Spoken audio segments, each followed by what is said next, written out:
Welcome back. Now, ahead of the elections in the second quarter, the RMB BER Business Confidence Index rose by 5 points to 35 points. This follows two consecutive declines, with confidence rising in 4 of the 5 subsectors.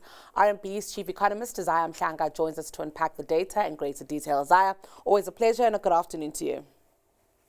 Good afternoon to you, and always a pleasure to chat with you. All right, Isaah, we are seeing a slight improvement, but it's still below 50. Help us put it into context. Indeed, the second quarter RMB BER business confidence showed some improvement from the first quarter to 35%. So essentially, just over a third of the business respondents are rating prevailing business conditions currently to be they are satisfied with prevailing business conditions. But also the inverse of that is nearly 2/3 remain dissatisfied. And though at those levels, it simply means that they would not be making significant or at least long-term investment decisions.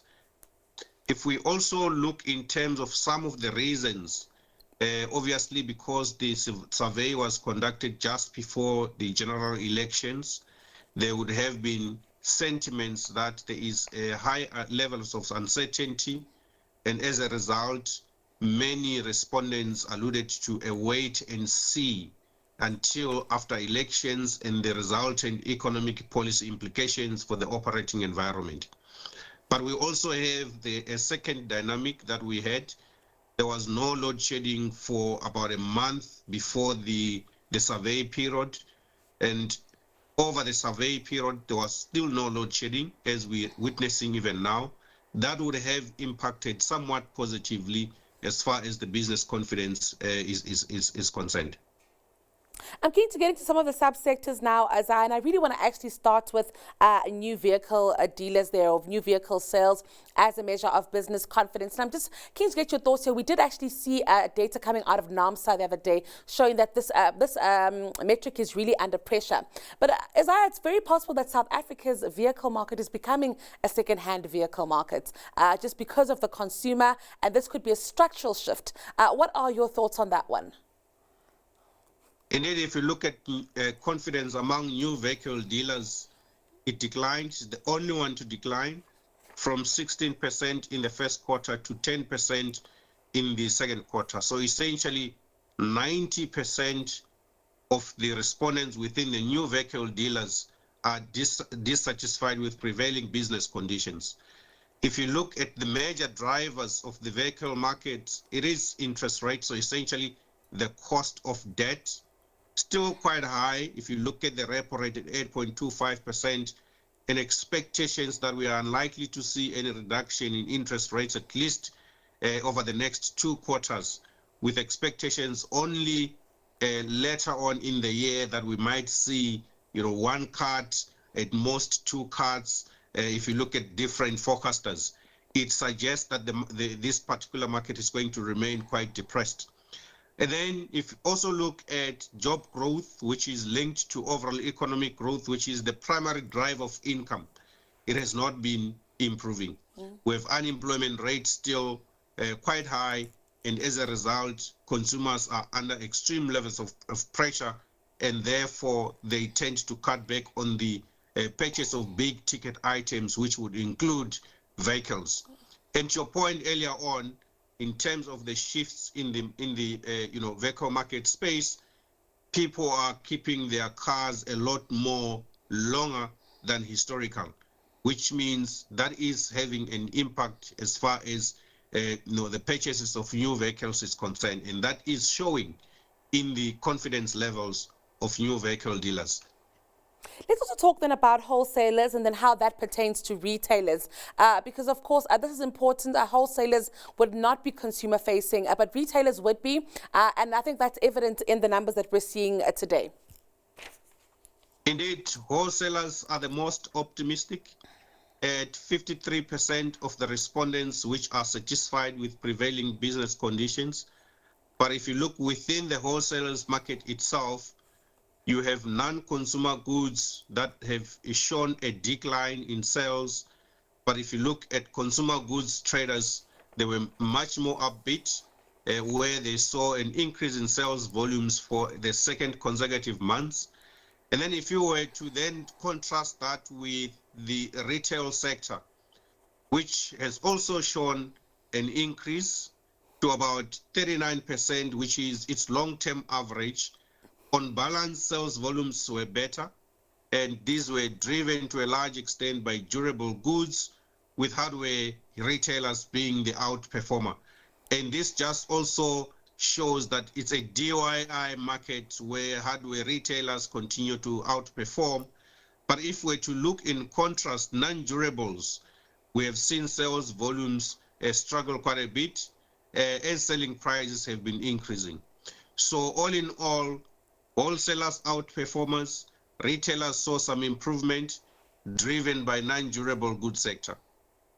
And then let's touch on building contractors and alongside manufacturing, because and these are important sectors because we also measure them consistently as part of a GDP. And I think what we're seeing here might also paint a colourful picture with regards to the GDP print that we saw yesterday.